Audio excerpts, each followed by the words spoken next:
तो बेटा, अभी तक आपने पढ़ा कि भारतीय संविधान के बारे में, द इंडियन कॉन्स्टिट्यूशन के बारे में हम लोग पढ़ रहे थे। मैंने आपको इंडियन कॉन्स्टिट्यूशन के बारे में कई सारी चीज़ें भी बताई थी कि how much time did it took to create Indian constitution, कितना समय लगा था भारतीय संविधान को बनने में। तो आपको आंसर भी दिया गया था कि this is the 2 years 11 months and 18 days did it to create Indian constitution. Okay, दूसरा था बेटा कि उसके बाद who was the president of constituent assembly. Constituency assembly यानी कि जो भारत की संविधान सभा थी, एक कॉन्स्टिट्यूंसी असेंबली आई गई थी जिसने हमारे भारत के संविधान को निर्माण करने में जो है महत्वपूर्ण भूमिका निभाई। तो who was the president of constituent assembly, तो कौन थे? द डॉक्टर राजेंद्र प्रसाद थे। कौन? कॉन्स्टिट्यूएंट असेंबली के जो मेंबर थे वो थे डॉक्टर राजेंद्र प्रसाद। अब एक बात आती है कॉन्स्टिट्यूशनल ड्राफ्टिंग कमेटी, जो मेन रोल था जिस चीज का हमारे संविधान को बनाने में, जिस समिति का जो रोल था सबसे मेन, कॉन्स्टिट्यूशन ड्राफ्टिंग कमेटी, यानी कि भारतीय संविधान की जो प्रारूप, उसका जो स्ट्रक्चर, रूपरेखा जो तैयार की गई थी, वो एक समिति बनाई गई थी जिसका नाम था कॉन्स्टिट्यूशन ड्राफ्टिंग कमेटी। और इसके जो प्रेसिडेंट थे उस समय, आपने B.R. अम्बेडकर जी का नाम सुना होगा। भारतीय संविधान के निर्माताओं में जो है उनका नाम प्रमुख रूप से लिया जाता है। तो उन्होंने जो है एक स्ट्रक्चर डिजाइन किया भारतीय कॉन्स्टिट्यूशन का, द इंडियन का जो स्ट्रक्चर था। एक ड्राफ्टिंग कमेटी के जो प्रेसिडेंट वो थे डॉक्टर भीमराव अंबेडकर। ठीक है, फिर उसके बाद हमने फेडरलिज्म की बात की थी। What is federalism? संघवाद। संघ मीन्स एक, हमारे देश में क्या होता है बेटा, दो प्रकार की गवर्नमेंट होती है। एक केंद्र में होती है, सेंट्रल गवर्नमेंट दिल्ली में है, जिसके जो मुखिया होते हैं, जो उसके चीफ होते हैं, वो होते हैं प्राइम मिनिस्टर। यानी कि जो लीडर होते हैं, मेन लीडर जो सेंट्रल गवर्नमेंट के हैं, वो है हमारे प्राइम मिनिस्टर। इस समय हमारे prime minister of India, who is the prime minister of India? You know, mister Narendra Damodar Das Modi. तो ये इस समय हमारे जो इंडियन प्राइम मिनिस्टर है उनका नाम है नरेंद्र मोदी। आप जानते हैं, नरेंद्र दामोदर दास मोदी। तो सेंट्रल गवर्नमेंट के जो मेन लीडर है वो है मिस्टर नरेंद्र मोदी। दूसरे नंबर पे आती है बेटा स्टेट गवर्नमेंट। स्टेट गवर्नमेंट जो हमारी राज्य सरकार होती है, सेंट्रल गवर्नमेंट को बोलते हैं हम केंद्र सरकार, और स्टेट गवर्नमेंट को बोलते हैं राज्य सरकार। तो राज्य सरकार बेटा वो होती है जिसका जो हमारे जो मेन मुखिया कौन होते हैं राज्य सरकार के, लीडर जो मेन लीडर है वो हमारे हैं चीफ मिनिस्टर होते हैं, जो स्टेट गवर्नमेंट के होते हैं। उन्हीं की जो हमारे स्टेट को लीड करते हैं वो होते हैं चीफ मिनिस्टर। और आज की तारीख में हमारा who is the chief minister of Uttarakhand? Mister Tirath Singh Rawat is the president of Uttarakhand. वो sorry, president, chief minister of Uttarakhand, sorry. Okay, तो इस तरह से जो है federalism, federalism is a mixed mode of government. Mixed mode समझते हैं आप लोग? मिला जुला एक तरीका है, सिस्टम। मोड माने सिस्टम। तो ये हमारा एक मिला जुला mixed mode of government that combines a, ये जो क्या करता है, ये central government with regional governments, इसका कॉम्बिनेशन क्या है? जो फेडरलिज्म है, it is the mix mode of government that combines central government, regional governments. ठीक है, ये जो फेडरलिज्म है, इसमें संघवाद में क्या होता है, इसमें जो है एक केंद्र सरकार और राज्य सरकार जो है मिलकर कार्य करती है, संयुक्त रूप से जो है काम करती है। एंड पंचायती राज ऑल्सो, हमारे यहाँ त्रिस्तरीय, 3 स्तर पे चुनाव होते हैं, लोकसभा, विधानसभा और पंचायती राज। हमारे यहाँ जो पावर्स का डिवाइडेशन है, सेंट्रल गवर्नमेंट की अलग पावर्स है, कुछ पावर्स स्टेट गवर्नमेंट में भी है, और कुछ पावर्स जो है एडमिनिस्ट्रेशन को चलाने के लिए पंचायती राज व्यवस्था। यू नो, आपके पास आसपास आप देखते हैं पार्षद होते हैं, वार्ड मेंबर जिनको आप कहते हैं, वार्ड मेंबर होते हैं, जहाँ ग्राम सभा होती है वहाँ ग्राम प्रधान होते हैं। तो इस तरह से जो है शक्तियों का बंटवारा किया गया है कि भाई ग्रामीण स्तर पे है, जिला स्तर पे है, राज्य स्तर पे है, केंद्र स्तर पे है। तो इसी को फेडरलिज्म कहते हैं। दोबारा बोल देता हूँ, federalism is a mix mode of government that combines central government with regional government in India. We have governments at the state level and central level. हमारे पास तीन प्रकार की, we have the government, state level, central level and Panchayati Raj also. तीन प्रकार का administration हो गया हमारे पास, केंद्र सरकार, central government, state government and Panchayati Raj, जो हमारे ग्रामीण स्तर पे काम करती है, विलेज लेवल पे, ठीक है, लोकल। फिर दूसरा आता है इसमें फंडामेंटल राइट्स, यानी कि हम लोग जो है अधिकार संपन्न व्यक्ति नागरिक हैं, भारत के नागरिक हम लोग, हमें कुछ राइट्स हमारे कॉन्स्टिट्यूशन के द्वारा दिए गए। कॉन्स्टिट्यूशन बहुत जरूरी है किसी भी देश के लिए, वहाँ का शासन चलाने के लिए, ठीक है बेटा। तो राइट दिए गए हमें, हमारे जो फंडामेंटल राइट्स हैं वो 6 हैं, आप लर्न कर लेंगे। 6 राइट, फंडामेंटल राइट्स जो हमें दिए गए हैं, कौन कौन से हैं। सबसे पहले right to equality, we are equal, हम हमारे संविधान के अनुसार according to our constitution we all Indians are equal, ठीक, अगेंस्ट हमारे कानून के सामने जो है क्या है, सब एक समान है, कोई भेदभाव किसी के साथ नहीं किया जाता है, चाहे किसी भी धर्म का हो, किसी भी जाति का हो, चाहे अमीर हो चाहे गरीब हो। हमारा जो संविधान है, हमारा जो कानून है, संविधान ही कानूनों का संग्रह होता है, ठीक है। तो वो हम सबको क्या मानता है, एक समान मानता है। दूसरा है राइट टू फ्रीडम। अब देखो, राइट टू इक्वलिटी में हम कानून के समक्ष समानता है, किसी के आधार पर कोई भेदभाव हमारे साथ नहीं किया जाता है। दूसरा राइट टू फ्रीडम, फ्रीडम समझते, स्वतंत्रता, ठीक है, ठीक है, इंडिपेंडेंस, ठीक है। तो फ्रीडम का मतलब ये होता है कि हम जो है कहीं भी आने जाने में स्वतंत्र है, एक प्लेस से दूसरे प्लेस में हम आराम से कहीं जा सकते हैं, कोई रोक टोक नहीं, विशेष परिस्थितियों को छोड़ के। मतलब जो कभी कंडीशनली आपको जो है रोका जा सकता है, जैसे आजकल आप देख रहे हैं कि कोरोना है तो आपको रोका जा सकता है कि नहीं अभी आप नहीं जा सकते, क्योंकि ये तो विशेष परिस्थितियां हैं, कंडीशंस अप्लाई, ठीक है ना। परिस्थितियों, विशेष परिस्थितियों को छोड़ के आप लोग कहीं भी आने जाने के लिए अपने भारत में स्वतंत्र है, नोबडी कैन स्टॉप यू, आपको कोई नहीं रोकेगा, ठीक है बेटा। ये है फ्रीडम, सरकारी नौकरी में आप समान है, कोई भी चीज आप करने के लिए समान है, बट वो कानून के अंदर हो। मतलब ऐसा नहीं कि आप कोई गैर कानूनी काम कर रहे हैं, आपको नहीं जी मैं तो स्वतंत्र हूँ, ऐसा पॉसिबल नहीं है।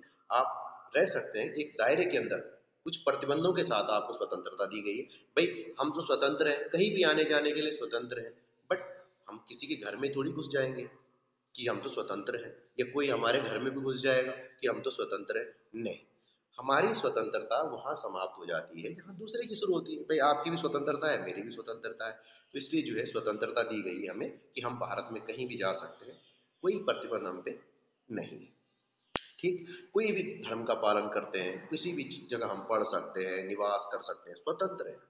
इसीलिए तो तभी तो हम अपना विकास कर पाएंगे। अगर हम पे बाउंडेशन लगा दी जाएंगे तो हम कहाँ कर पाएंगे, हम तो फिर एक ही जगह फिक्स हो जाएंगे, ठीक। Then right against exploitation. अब है शोषण।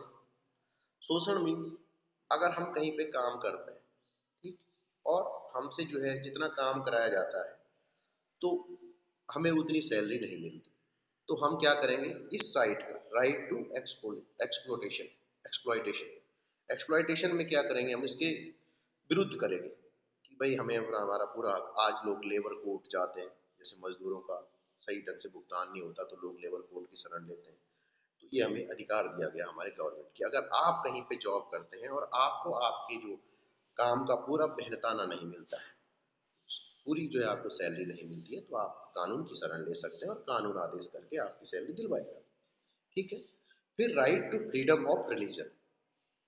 रिलीजन मीन्स धर्म, हम कोई भी धर्म अपना सकते हैं, धार्मिक स्वतंत्रता का अधिकार हम इसे कह सकते हैं कि हम किसी भी धर्म को पालन कर सकते हैं, किसी के भी अनुयायी हम बन सकते हैं, हमें कोई कानून रोक नहीं सकता कि भाई हम चेंज अपना धर्म बदल रहे हैं तो उसमें कोई दिक्कत नहीं, हम अपनी अगर मर्जी से बदल रहे हैं तो कोई दिक्कत नहीं। लेकिन अगर कोई जबरदस्ती बदलवा रहा है तो अलग चीज आती है, फिर तो कानून उसको सजा दे सकता है। लेकिन अगर हम अपनी मर्जी से अपनी इच्छा से जो है अपना धर्म बदलना चाहते हैं तो हमें कोई भी कानून नहीं रोक सकता, ये हमारे संविधान द्वारा हमें दी गई है। ठीक है। सबसे पहले, फिर उसके बाद कल्चरल एंड एजुकेशन। फिर हमें कल्चर बोलते हैं हमारी संस्कृति के लिए, एजुकेशन मीन्स शिक्षा। हमें जो है शिक्षा प्राप्त करने का अधिकार है। आजकल आप देखते होंगे कि 6 to 14 ईयर्स बच्चों को जो है गवर्नमेंट स्कूल में जो है बिल्कुल मिड डे मील दे रही है, फ्री बुक्स दी जा रही है, ड्रेसेस दी जा रही है। तो ये जो है हमारा शिक्षा संबंधी अधिकार है, शिक्षा प्राप्त कर हमें कोई रोक नहीं सकता। हम किसी भी संस्था में प्रवेश ले सकते हैं कि भाई हमें एडमिशन चाहिए तो मिल जाता है, बशर्ते वहाँ पे कोई कंडीशंस होती है, माना भाई हमारे पास कैपेसिटी नहीं है तो हम कहाँ से एडमिशन देंगे, ठीक है। लेकिन आपको कोई रोक नहीं वैसे सकता है। आप अपनी संस्कृति, संस्कृति मीन्स जो हमारा लाइफ स्टाइल होता है, संस्कृति को वही कहते हैं। उसके अंदर हमारे पहनावा, रीति रिवाज जो हम मानते हैं, परंपराएं होती हैं, वो सब शामिल होते हैं। ठीक है बेटा। फिर आता है right to constitutional remedies. Remedies means उपचार करना। उपचार मीन्स अगर कोई संस्था या कानून सरकार के द्वारा अगर हमारे अधिकारों पे कोई हनन किया जाता है तो हम क्या करते हैं, न्यायालय की शरण लेते हैं। न्यायालय मीन्स कोर्ट। हम कोर्ट जा सकते हैं, वी कैन हम जो है कोर्ट में अपील कर सकते हैं उसके खिलाफ, अगर सरकार द्वारा हमारे अधिकारों का हनन किया जाता है। सरकार होती है ना, माना भाई बड़े ऑफिसर है, अब पता लगाओ तो किसी को कुछ समझ नहीं रहे, अगर हमारे पास राइट नहीं होगा अपील करने का तो क्या होगा, जो बड़े पावर के लोग हैं, जो शक्तिशाली लोग हैं, वो क्या करेंगे, कमजोर पीपल्स को क्या करेंगे, वो दबाएंगे, उनका शोषण करेंगे। लेकिन जब हमारे पास राइट्स हैं तो वो अब नहीं कर पाते, हम कानून के पास चले जाएंगे, कानून द्वारा उनको दंडित किया जा सकता है। ठीक, ये तो थे फंडामेंटल राइट्स। तो what is fundamental rights? Fundamental rights are the set of rights that are recognised by our constitution. ठीक है। To protect right to citizen against the exploitation of government and anybody. अगर कोई व्यक्ति हमारे मतलब जो मूल अधिकार दिए गए फंडामेंटल राइट्स होते क्या है, द सेट ऑफ राइट्स, ये जो है एक अधिकारों का एक सूची है ये, that are recognised by our constitution, जो हमें हमारे संविधान द्वारा दिए गए, एक set of rights recognised by our constitution. ठीक है।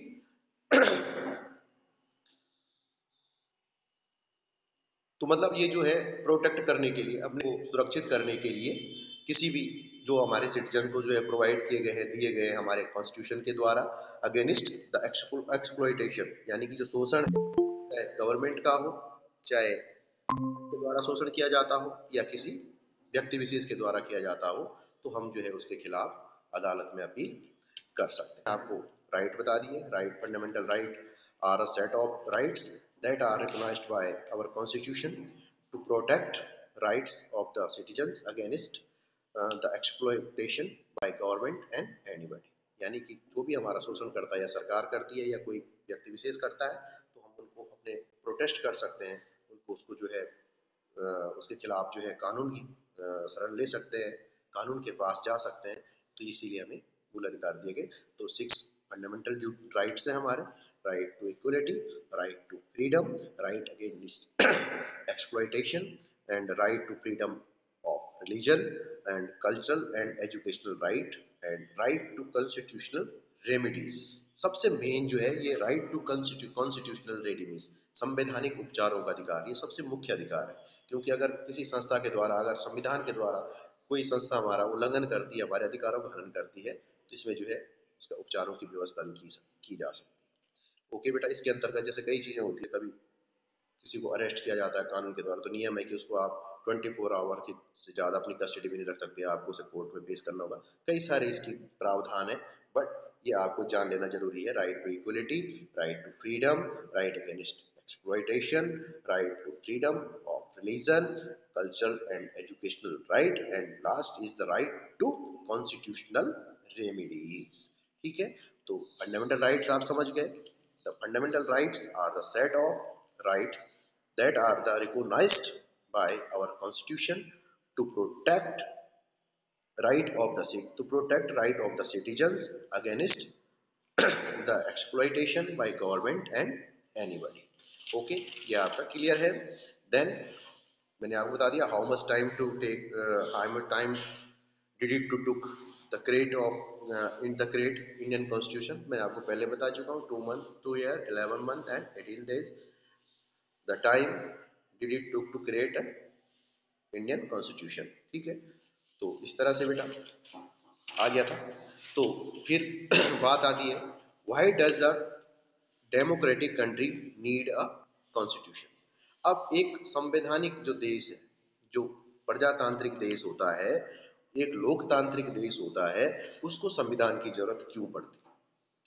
ठीक है, तो सबसे पहले इसके लिए जानने की जरूरत पड़ेगी हमें कि व्हाट इज कॉन्स्टिट्यूशन। कॉन्स्टिट्यूशन, एक मिनट है, तो क्यों आवश्यकता पड़ती है एक लोकतांत्रिक देश को संविधान की? It Lay's the important guidelines that govern decision making with in the various societies of the country. ये कहने का मतलब ये है कि एक संविधान एक ऐसा नियमों का समूह है जिसको सभी देश के लोग जो है स्वीकार करते हैं। laid down the ideals from the basis of kind of country that citizen aspire to live in। यानी कि जो लोग संविधान के द्वारा जो है, सभी लोग संविधान को क्या करते हैं, स्वीकार करते हैं। ठीक है, it serves the set of rule and principle of the basis by which the country has to govern.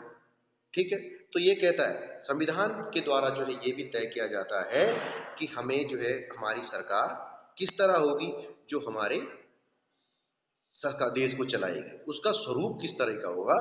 तो इस तरह से जो है संविधान में लिखा गया है। Then lay down the rule guard against the misuse of power of any politicians of and leader। मतलब इसमें जो है ये भी तय किया गया है कि भाई, ताकि संविधान में ये तय किया गया है कि ताकि जो है कोई भी, मतलब नागरिकों में समानता लाना है। संविधान का जो मेन उद्देश्य है नागरिकों में, और ये सुनिश्चित करना है कि भाई कोई भी ताकतवर व्यक्ति या समूह अपने से कमजोर व्यक्ति या समूह का कभी भी अहित ना कर सके। ठीक है बेटा,